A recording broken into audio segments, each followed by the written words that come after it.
Episode की शुरुआत में हम देखते हैं लिशल हीलर्स गिल्ड आया होता है तो क्रूरी उसे देखकर कहने लगती है तुम यहाँ किस लिए आए हो। तो लिशल उससे कहने लगता है मैं यहाँ अपने रिन्यूअल के लिए आया हूँ। तो क्रूरी उससे कहने लगती है कि जब से तुम मोनिका को एडवेंचर्स गिल्ड में लेकर मैं नई मदद हायर करने की कोशिश कर रही हूँ, लेकिन कोई नहीं आया, इसीलिए वो वास्तव में टफ हो गया है। पर लिशल उससे कहने लगता है कम से कम मोनिका की जान को अब कोई खतरा नहीं है। तो क्रूरी उससे कहने लगती है कि मुझे लगता है कि तुम सही हो और वो उससे उसका कार्ड मांगती है। लिशल उसे अपना कार्ड दे देता है तो मोनिका उसे थोड़ी देर रुकने के लिए कहती है और वहाँ से चली जाती है। और फिर थोड़ी देर बाद हम देखते हैं मोनिका लिशल को पकड़ के कहने लगती है कि तुम्हारे साथ क्या हो रहा है और तुम कहाँ और किस तरह की लाइफ जी रहे हो। तो लिशल उससे कहने लगता है कि मैं एडवेंचरस गिल्ड में रह रहा हूँ और वो उसको सब कुछ बताने लगता है कि उसका किस तरह एक साल बीता। तो क्रूरी उससे कहने लगती है क्या तुम किसी तरह के अजीब हो, एक मासोचिस्ट। पर लिशल उससे कहने लगता है कि मैं बस अपनी सेल्फ डिफेंस स्किल इंप्रूव करना चाहता था ताकि मैं मारा ना जाऊं और इसीलिए मैंने सोचा कि प्रैक्टिकल ट्रेनिंग मेरे होली मैजिक एफिनिटी लेवल को बढ़ाने के लिए सबसे बेस्ट तरीका होगा। पर क्रूरी उससे कहने लगती है लेकिन तुम क्लिनिक में भी ऐसा कर सकते हो और इसके लिए तुम्हें पेमेंट भी मिलेगी। लिशल उससे कहने लगता है कि न्यू हीलर्स के लिए जो सबसे इम्पोर्टेंट है वो है एक्सपीरियंस प्राप्त करना और ट्रीटमेंट की ट्रेनिंग करना। और इसके अलावा मैं सोचता हूँ कि हीलिंग सिर्फ पैसे के लिए होती है और सेटिस्फैक्टरी ट्रीटमेंट के लिए फीस प्राप्त करना दो अलग चीजें हैं। और इसीलिए मोनिका के साथ ऐसा हुआ और इस साल के लिए मेरा टारगेट अपनी रक्षा करना सीखना था और ये एक ऐसी चीज है जिसे आप पैसे से नहीं खरीद सकते और मैं डेफिनेटली किसी प्रकार का अजीब या मासोचिस्ट नहीं हूँ। तो क्रूरी उससे कहने लगती तुम निश्चित रूप से महत्वाकांक्षी हो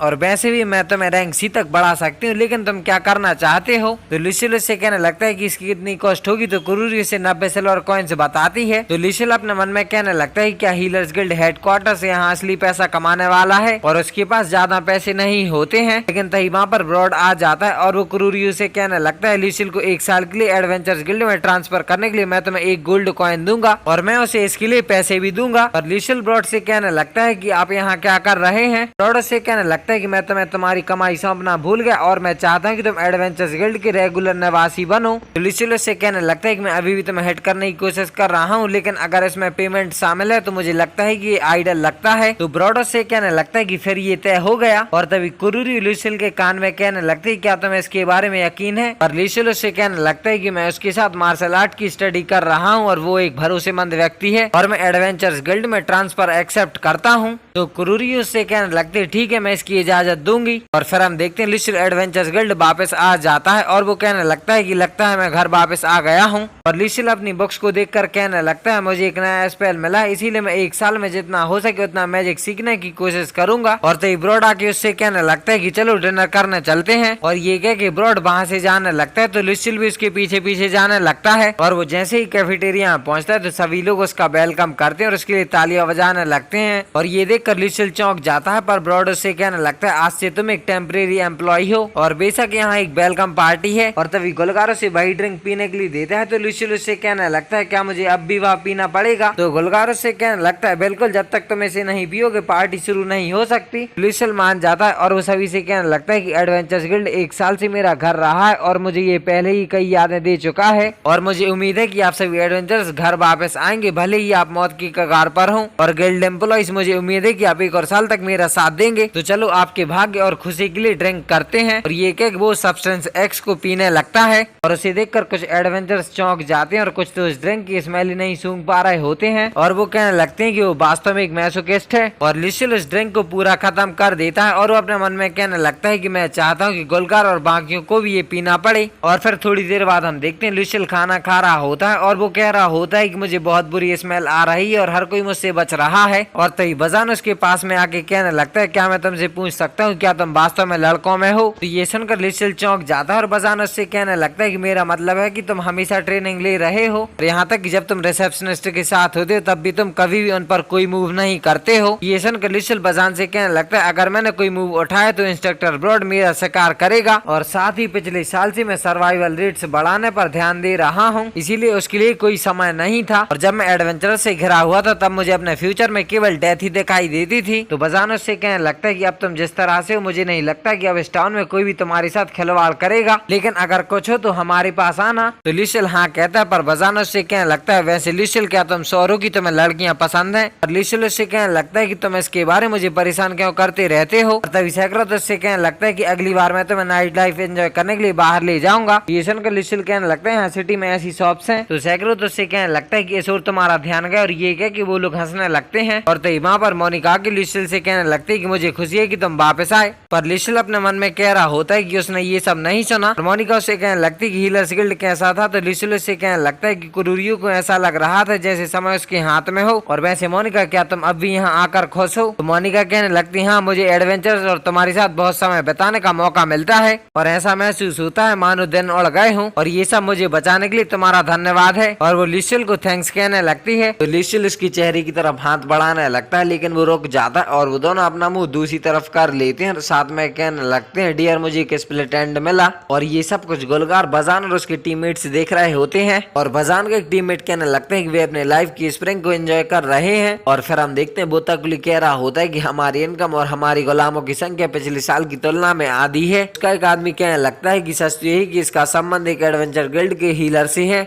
और फिर हम देखते हैं लुशिल को अपने हाथ में चोट लगी होती है तो अपने आप को हील कर रहा होता है। और तभी वहाँ पर बोताकुली अपने आदमियों के साथ आ जाता है और वो लुशिल से कहने लगता है क्या तुम इस गिल्ड में रहने वाले हीलर हो? तो लुशिल कहता है हाँ, पर तुम कौन हो? तो बोताकुली उससे कहने लगता है कि मैं मैरोतनी में सबसे स्ट्रॉन्गेस्ट क्लिनिक का एकमात्र हेड हूँ। और वो उसे अपना नाम बोताकुली बताता है। और उसका नाम सुनकर लुशिल अपने मन में कहने लगता है ये वो आदमी है जिसने मोनिका को मारने की कोशिश की। और बोताकुली उससे कहने लगता है कि मैं तुम्हें डायरेक्ट ऑर्डर दे रहा हूँ कि तुम एडवेंचर्स गिल्ड में हीलिंग छोड़कर मेरी क्लिनिक में काम करने जा रहे हो। लुशिल इसे मना कर देता है और वो कहने लगता है कि मैं हीलर्स गिल्ड से ऑफिशियल ट्रांसफर पर यहाँ आया हूँ। तो बोताकुली उससे कहने लगता है तुम्हें क्या लगता है कि तुम इसे ठुकरा सकते हो? पर लुशिल उससे कहने लगता है कि लेकिन मैं सबसे पहले तुम्हारी क्लिनिक में क्या हो जाऊंगा। तो बोताकुली उससे कहने लगता है कि जब से तुम इस गिल्ड में आए हो मेरी क्लिनिक में आने वाले मरीजों की संख्या कम हो गई है। और लुशिल उससे कहने लगता है कि क्लिनिक जीवन बचाने की एक जगह है और ऐसी भयानक रेपुटेशन वाली जगह पर किस तरह का मरीज जाएगा। ये सुनकर बोताकुली उससे कहने लगता है कि क्या तुम मुझे बता रही हो कि मेरी क्लिनिक की रेपुटेशन खराब है? तो लुशिल उससे कहने लगता है कि ये बिल्कुल क्लियर है कि ऐसा हो सकता है, पर फिर भी एक हीलर के रूप में तुम अब तक मेरे सैन पाई हो और मुझे आश्चर्य है कि क्या मैं तुमसे मुझे कुछ सिखाने के लिए कह सकता हूँ। तो ये सुनकर बोताकुली खुश हो जाता है और वो कहने लगता है कि मैं तुम्हारी बात सुनूंगा, आखिरकार अब तक मैं तुम्हारा सैन पाई हूँ। लुशिल उससे कहने लगता है कि जब मरीजों की हड्डी में फ्रैक्चर या गंभीर बीमारियां होती हैं तो तुम अपने क्लिनिक में किस तरह का मैजिक यूज करते हो? तो बोताकुली उससे कहने लगता है कि मैं हाई हील यूज करता हूँ, वो भी 30 गोल्ड कॉइन की कीमत पर लुशिल उससे कहने लगता है यदि मरीज के पास पेमेंट करने के लिए पैसे नहीं है तो? पर बोताकुली उससे कहने लगता है मैं ये बात तुम्हें आसानी से नहीं बताऊंगा, लेकिन मेरे पास बकाया सारा पैसा वापस पाने के तरीके हैं। पर लुशिल उससे कहने लगता है कि उन्हें दूसरे देशों के स्लेव ट्रेडर्स को बेच कर है ना। तो बोताकुली कहने लगता है कि मरीजों की जेब भरी हो या ना भरी हो मुझे क्या फर्क पड़ता है, और वे बचने के लिए क्लिनिक में आते हैं और उन्हें बचाकर मुझे शिकायत क्यों मिलनी चाहिए। तो ये सुनकर लुशिल अपने मन में कहने लगता है कि इसी तरह इस आदमी ने मैरोटनी में सबसे बड़ा क्लिनिक बनाया। लुशिल बोताकुली से कहने लगता है कि तुम ज्यादा मरीजों को बचाने के लिए ज्यादा काम की ट्रीटमेंट का यूज क्यों नहीं करते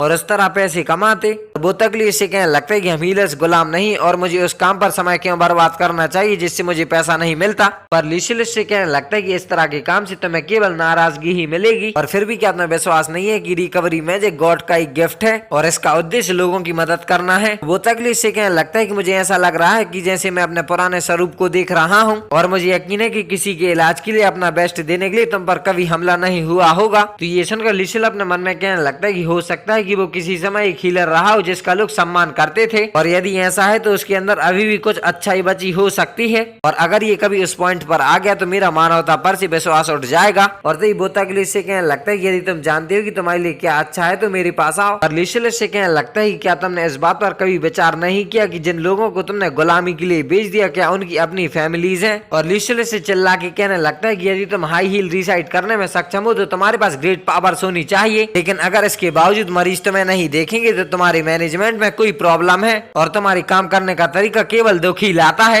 ये सुनकर बहुत तकलीफ से कहने लगता है कि अब सचमुच तुमने मुझे पागल बना दिया है और वो अपने आदमी से लुसिल को जान से मारने के लिए कहने लगता है। लेकिन तभी वहाँ पर ब्रॉड आ जाता है और वो कहने लगता है मैं तुम्हें प्रयास करते देखना चाहूंगा। और ब्रॉड को देखकर बहुत तकलीफ की फट जाती है और वो वहाँ से भाग जाता है। और ब्रॉड बहुत तकलीफ के आदमियों से कहने लगता है कि यहाँ से दफा हो जाओ, तो वो भी उससे डर कर वहाँ से भाग जाते हैं और इसके लिए लुसिल ब्रॉड को थैंक्स कहने लगता है। और ब्रॉड उससे कहने लगता है कि मैंने कभी उम्मीद नहीं की थी कि बहुत तकलीफ की नजर तुम पर पड़ जाएगी। और फिर हम देखते हैं ब्रॉड लुसिल से कह रहा होता है कि कुछ परेशानी खड़ी करने वाले तुम्हारे बारे में पूछ रहे थे। और लुसिल कहने लगता है कि मैंने कुछ भी नहीं किया है, इसीलिए इसकी मुझे बिल्कुल भी परवाह नहीं है। और ब्रॉड उससे कहने लगता है कि वो तकलीफ की साइड लेने के लिए कुछ लोग तुम्हारे पीछे आ सकते हैं, इसीलिए मैं आज से तुम्हें नए ग्लैडिएटर्स और नाइट्स की तरह ट्रेन करूंगा और यदि तुम मरना नहीं चाहते तो चुप रहो और आज्ञा मानो। तो लुसिल हाँ कहता है और फिर हम देखते हैं ब्रॉड लुसिल को मार के दूर फेंक देता है और वो उससे कहने लगता है कि खड़े हो जाओ और मुझे दिखाओ कि तुम मुझ पर वार कर सकते हो। तो लुसिल खड़ा हो जाता है और वो ब्रॉड पर अटैक करने लगता है, लेकिन ब्रॉड उसके सारे अटैक्स को डॉज करने लगता है और उसे मारने लगता है। और उसे देखकर कुछ एडवेंचरस कहने लगते हैं कि ये आदमी एक हीलर मासो ज़ॉम्बी है। और फिर हम देखते हैं लुसिल कह रहा होता है कि तुम मासो ज़ॉम्बी किसे कह रहे हो।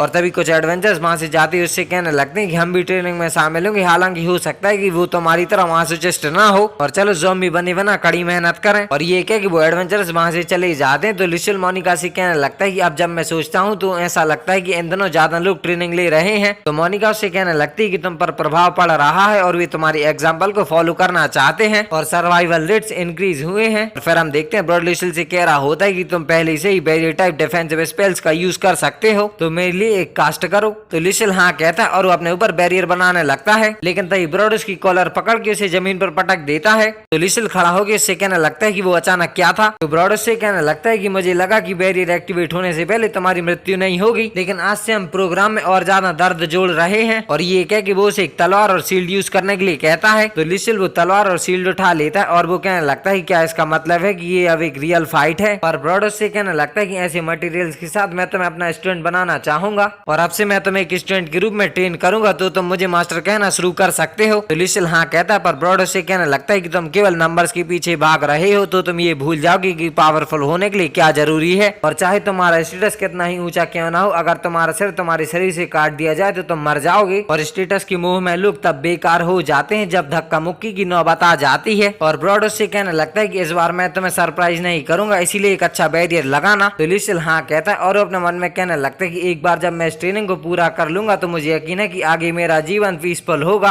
और वो मुझसे जिस लेवल की परफॉर्मेंस चाहता है और मैं अभी जहाँ हूँ उसके बीच बहुत बड़ा अंतर है, लेकिन फिर भी मुझे उस पर भरोसा करना होगा और मैं अपना सब कुछ दे दूंगा। और ये क्या कि लुसिल ब्रॉड पर अटैक कर देता है और फिर लुसिल बताता है कि इस तरह मैंने 6 महीने बिताए और हर हथियार के साथ ट्रेनिंग की और मैंने खुद को बेहतर बनाने के लिए कड़ी मेहनत करना शुरू कर दिया। फिर हम देखते हैं वो तकरीर लुसिल की रिपोर्ट पढ़ रहा होता है कि वो इलाज के 1 घंटे के लिए 1 सिल्वर कॉइन चार्ज करता है और वो कहने लगता है कि ऐसे ही लोग मुझे ऐसा दिखाते हैं जैसे मैं लालची हूँ और जिन स्किल्स का मुझे आशीर्वाद मिला है उनका यूज करके अमीर बनने में आखिर क्या गलत है। और यही कह कि वो लुसिल को कहीं और ट्रांसफर करने के लिए एक लेटर लिखने लगता है और इस लेटर को लिखने के बाद वो अपने आदमी से कहने लगता है कि इस लेटर को हीलर्स गिल्ड के हेड के पास ले जाओ। तो उसका आदमी हाँ कहता है और वो तकली हंसने लगता है और ये एपिसोड यहीं पर खत्म हो जाता है। और आई होप आपसे वीडियो पसंद आई होगी, तो मैं मिलता हूँ किसी अगले एपिसोड के साथ बहुत जल्द। तब तक ले बाय बाय।